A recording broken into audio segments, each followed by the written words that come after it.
Hello and welcome to CHAOSSCast. My name is Benia. I am your host for probably what is one of the most awesome revisits. It's also the first revisit we have here on CHAOSSCast.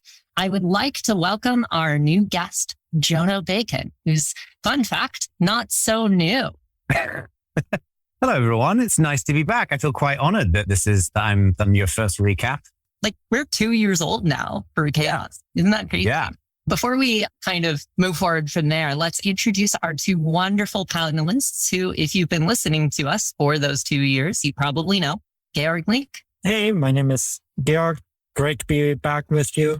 And Lori. And I am also loving being a Chaos podcast panelist. So without further ado, we're super happy to have you. And for those of our listeners, we are really excited. We kind of touched on it a little bit. We are actually revisiting a few of our earlier episodes, one of which was with Jono Bacon. That'll be way back in episode 7. The link to that podcast is actually in the show notes, and it's got so many incredible nuggets that we had back in 2020. The way that online community has evolved over the course of the histories. It was just an awesome interview with Jono. But if you aren't familiar with that episode, we have Jono Bacon on. Can you introduce yourself for the newcomers? And we can kind of refresh a little bit of the old timers here at Chaos. Well, hey, everyone. My name is Jono. So I'm essentially a coach and a consultant. I've been incredibly passionate about figuring out how to build communities effectively for the last 22 years now. I used to lead community at GitHub, Canonical, and XPRIZE. And my work is kind of broken into 2 areas. One is I work one-on-one consulting with companies, early stage startups through to big companies like Samsung, Deutsche Bank, Microsoft, places like that. But then I also do group coaching where I bring people together in some of my programs, one of which is called the Community Experience Masterclass, where I help people to either build new communities or optimize existing communities. So to kind of start, the first question that we had on that first big podcast, I think is worth us revisiting. I believe it was Nicole Huseman who asked, what are the key strategies that you've been using lately to propel your personal career, your development as a community manager? The last 2 years has been a blur for me. I've been consulting for a number of years and I've always enjoyed that. But the thing I've always wanted to do was to be exposed to as many different problems as I can so I can keep learning and growing. When we think about how we enable people to be successful, in many cases, it is the application of expertise. Like when Laurie's working in Web3, when you help to teach someone in a Web3 community, how do they take that information and apply it? So I feel like there's something to this. Like we've discovered a new model that allows for broader community teaching. Now it's applying kind of as an industry, like Carmen over at Community Coach is doing it. Yeah.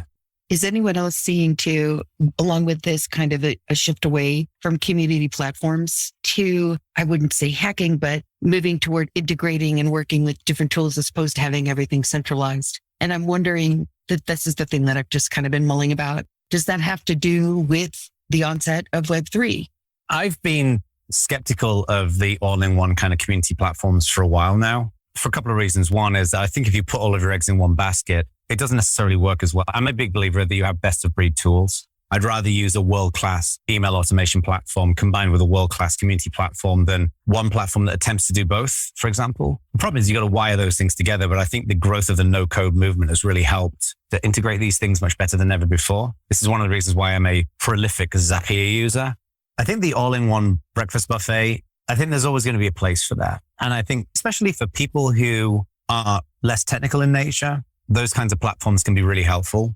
And I think especially for folks where integration is a nightmare, that those platforms can be useful. To me, like there's the decentralization element of it, which I think is going to really pop in the next 5 years, in my view. But to me, what's particularly interesting about Web3 is the incentive model and the idea that people get tokens or coins when they participate in communities. And I'll be honest with you, I'm incredibly skeptical of this because from my experience, just my personal viewpoint, I'd love to be proven wrong about this, that the minute you have any kind of financial incentive into a group of people, it tremendously skews the incentive model. It tremendously skews what people are willing to work for. I really like this notion that the internet culture that we've built, the internet culture that Web 2.0 has led to, is still fundamentally reversible because the foundations of the internet are in all ways human. reclaiming our spaces. And that could be very much so a task centered. We need to make sure that our communities are well structured, well organized, that data is catered to in a way that the community is okay with. But there's also the relational aspects, right? What do you think the role of community managers is going to need to be in order for that to happen? In my mind, there's kind of 3 layers to this. I think there's a policy layer that community managers are going to be helping to shape and define.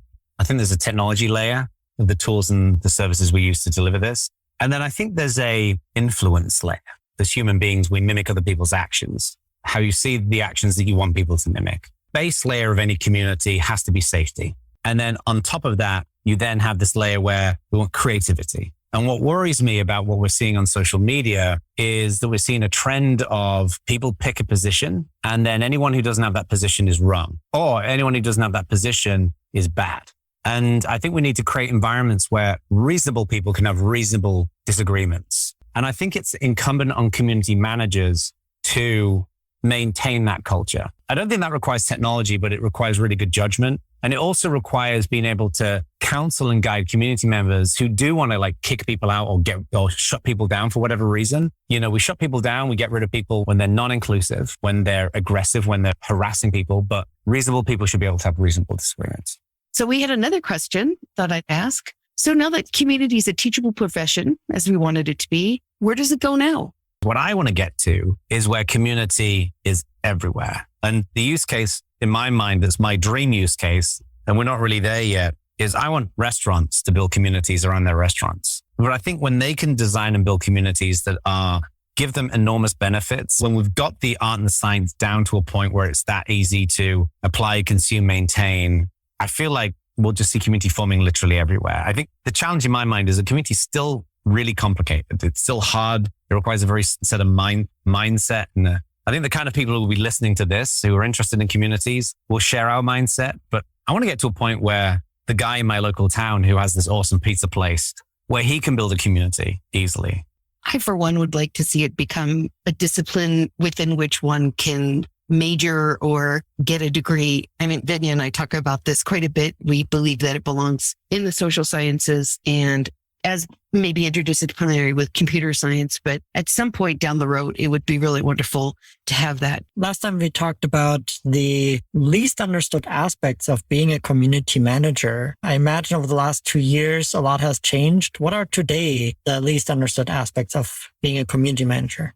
But I think a lot of leaders in companies and even outside of companies don't really know what the impact of a community manager should be. And they don't necessarily know how to evaluate the impact of a community manager. And I think what doesn't help here is a lot of community managers are very aware of this and not sure how to broach this conversation and not really sure how to resolve it. And everybody talks about the ROI of community, which I think the ROI of community is kind of a bad diet. I think it's something that we all want to get hooked on and that we won't stick with for a while. To me, you'll never be able to characterize in a spreadsheet the real ROI of a community because there's soft skills in there. But I think we do need to be able to better articulate the impact of community. I think part of the reason why the ROI thing bugs me is because I think we're asking the wrong question. Like I was having a conversation with someone yesterday. They were asking me about how do you create the conditions for a sale in a community?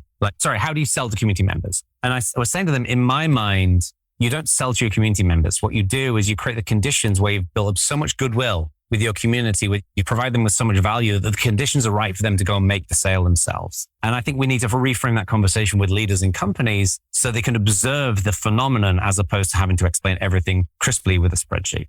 Unless you're Orbit, in which you created a metric literally called love.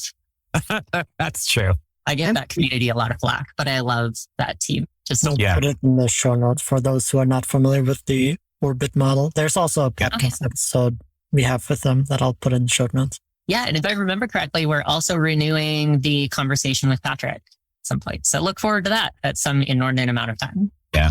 Patrick's great. Yeah. There's been a transition, a change over the course of the past 2 years about how community manages metrics. And we've touched on it a little bit, but in CHAOSS, we've also had this change occurring rather specifically because we now have a working group all about building entire metric models.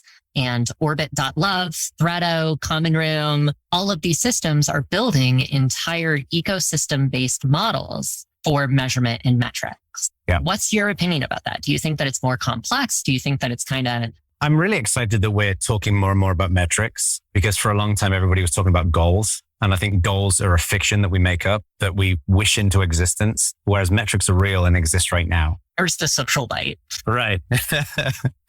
But I think people are overcooking metrics a bit, where they want to track literally everything. They want to have dashboards and graphs and this kind of stuff. And I think there's nothing wrong with that, but I think it's unnecessary. To me, the most important element of doing metrics well, and I've given this feedback to every metrics company I've ever met, to Bitergia, to Orbit, to Common Room, to ComStor, to the Linux Foundation with LFX, is, to me, I don't want to see the graph. What I want to see, I want the platform to tell me what my next step is. If I know that the average time to first response on a pull request has been slowing down over the last 2 months, I want the tool to be able to say to me, you should go and these are the next steps that you should go through to optimize your code review time, for example. So my view on metrics is, one is that I think we should simplify it. I think teams, community managers should pick no more than 5. And then make sure that those 5 things, to our previous point, have a direct correlation to demonstrating your success. Like saying to your CEO, hey, we had 5,000 people come to our community this month. That doesn't really mean anything. What's more interesting to me is the impact that it had on the overall goals of the business or the project. How do we tie that metric to that, for example? And then I think that's when we start really moving the needle. I agree. I think we've become very metrics obsessed, and it's gotten a little too noisy. Everybody struggles with it. Everybody struggles with engagement. I think maybe if we can kind of take a step back and take a deep breath, and I'm with you, 3 to 5, that's it. And look at behavior, look at patterns in behavior, and then take that data and wrap it in stories. So when you go to present to your CEO or whoever in management, seeing you have 5,000 new members is one thing, but if you can say how someone was affected by what they learned in your community or whatever the impact was, that is what's going to be more effective. Yeah, I love that. I love that, wrapping it in stories. That's so important. Yeah, totally agree. Thank you, Jono, for joining us today. Thank you. Pleasure. Yeah. You, Jono. Pleasure is all mine. Thank you, Lori and Vania. And dear listener, thank you so much for listening to this very special revisit episode. We do really want to hear about your input and insights, so feel free to email us at podcast@chaos.community. We appreciate you hanging out today, Jono. We really appreciate you, dear listener. And please share this podcast with your friends, family, colleagues, whoever you think might be interested. Once again, thank you so much from your Chaos community. Have a great day.